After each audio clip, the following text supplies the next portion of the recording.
Hello and welcome to One Man Think Tank. Today we have to talk about a bit of an uncomfortable topic, but one that it's necessary to discuss at some point, and this has given us a good opportunity to. So, as you can see from the headline, The Independent, a UK newspaper slash web paper, has reported that Chuck Schumer has been forced to have serious and painful talks with Dianne Feinstein over apparent cognitive decline. Now, Chuck Schumer is the Senate Minority Leader for the Democrats, and Dianne Feinstein is one of the two Democratic senators from California. She is in her late 80s. I believe the exact age is 89, yes. She has represented California for just over almost 30 years now, and has shown a pattern of, frankly, concerning mental decline that can happen when a person gets up there in age. You see, just here are the big three incidents that have happened. First off, as you can see from this video up here, I won't click on it, but she, about 4 years ago now, had an argument with elementary school children over climate change. Oh, and I should mention, all of these quotes are reported by The New Yorker. This website, the Independent, just provided a bare summary for me to go with.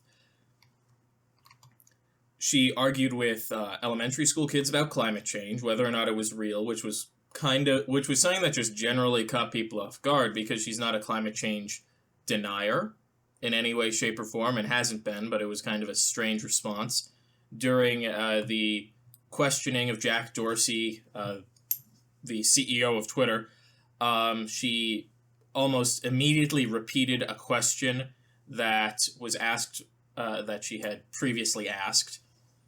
And then most recently, during the Amy Coney Barrett hearing, she hugged Lindsey Graham afterwards for essentially her quoting her, this isn't a verbatim quote, this is me paraphrasing her quote, basically, doing so well in such a tough time, which could have just been a partisan tomfoolery that you can sometimes see with the more centrist Democrats, but it caught a lot of people off guard. She's also announced she's giving up her position as the ranking member on the Judiciary Committee, meaning she would either lead the Democrats, if they were in the majority, she would lead the Judiciary Committee, and if the Republicans are in charge, she is the second in command on the committee. Though this gives us a little bit more of a highlight. Apparently, Chuck Schumer has had several serious and painful talks with Dianne Feinstein, which included trying to elicit the help of her husband to talk with him. And there seems to be an issue where Feinstein will forget about the conversation soon after they talked, so he has to talk with her again. And one source says it was like Groundhog Day, but with the pain fresh each time.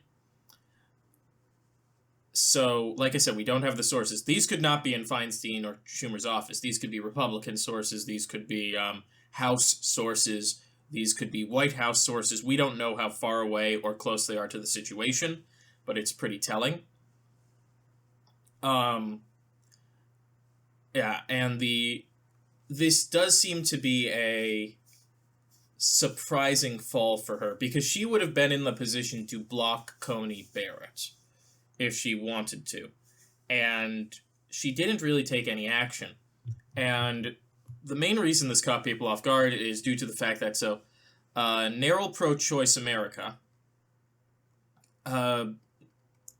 basically called her out after this, because Feinstein, so just so you know, Feinstein has really had two issues when she's been a senator: reproductive rights and gun control. She is the lead sponsor on almost every piece of gun control legislation that the Democrats have put forward with intention to pass. Only background checks and gun safety regulations have been introduced by two other senators. Everything else has been introduced by Feinstein, including increasing the gun purchasing age, red flag laws, also known as emergency risk protection orders, assault weapons and large capacity magazine bans, and raising the gun purchasing age. I can't remember if I said that one already. Sorry if I just repeated myself. So this is not something we should just look at and go, oh, well, this is a Dianne Feinstein problem. No, this is a problem that can happen to a lot of senators when they get older, and this article kind of summarizes how they're able to kind of mask it, especially in the Senate. So right now in the Senate, there are four, technically, senators over the age of 80, all in their late 80s. Chuck Grassley of Iowa, Richard Shelby of Alabama, James Inhofe of Oklahoma, and Dianne Feinstein. Now, age does not necessarily imply cognitive decline immediately. There are plenty of 80-year-olds who are sharp and fine, but most enter cognitive decline, especially with, how can I put this, those who are in stressful situations like the Senate. Now, there are 3 ways they're able to disguise themselves. There are always 3 ways with everything. That's a good rule of thumb to have. First off, they will usually, in cases of cognitive decline, it is usually they will default to positions they held a longer time ago. So it's mostly fresh memories which are gone, meaning they can kind of justify their position. So, for example, Dianne Feinstein hugging Chuck Schumer. Not Chuck Schumer. Maybe I'm having cognitive decline. Hugging Lindsey Graham. That could be either her brain going, well, it's the 90s, we're trying to all get along during the Clintonian era, or her just attempting to establish some normalcy with bipartisanship. It's never some like, okay, well, the senator just introduced a bill that would turn the moon into a death cannon. Maybe we should throw him out. It's small things like that.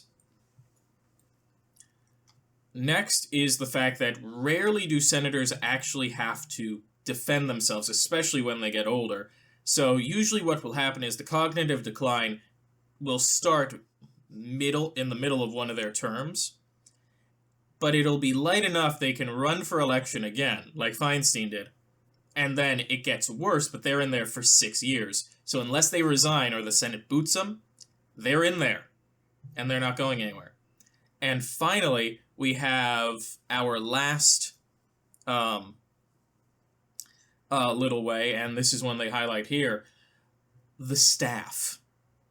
Overall, the staff is the biggest thing that keeps them safe. So much of what senators do is staged, managed, protected. For the most part, senators are either fundraising or negotiating or on vacation. That's what they're doing. Right here. Her staff said she sometimes seemed herself, other times it appeared unreachable. The staff is in such a bad position, said a former Senate aide, they have to defend her and make her seem normal. The most of what a Senate staff does is outreach and the legwork of every bill that gets introduced. They then present the summary to the senator who makes the final call on whether or not they're voting.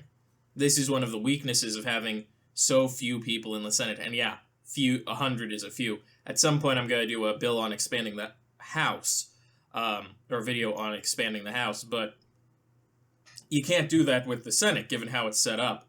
Each state is guaranteed equal representation. So you end up with these massive, massive bodies, and this is why it's more common to happen in the Senate than in the House. Because they've got these massive staffs which can cover for them pretty extensively. And, unlike the House, the Senate has a perverse incentive to stay in. You see, especially when you're getting up there, the oldest member of the Senate, of the winning party, becomes something called the Senate pro tempore. Default, they're actually the leader of the Senate after the vice president, but usually the pro tempore just hands power over to the majority leader. We've never seen it go the other way. But, so right now, Chuck Grassley, who's 87, the oldest senator in the Republican Party, is the Senate pro tempore. So you get, instead of just being a senator, You become the Senate pro tempore. That's a much bigger title that'll last a lot longer into history, especially when you're caring about your legacy. So with all that being said, if you like the video, drop a like down below and also a comment. Feel free to click the subscribe button and notification bell to be alerted when new content is released. And if you want to hear more from me outside of YouTube, I do have a Twitter at OneManThinkTan1, the Roman numeral, link in the description below. And as always, and most importantly, have a wonderful day.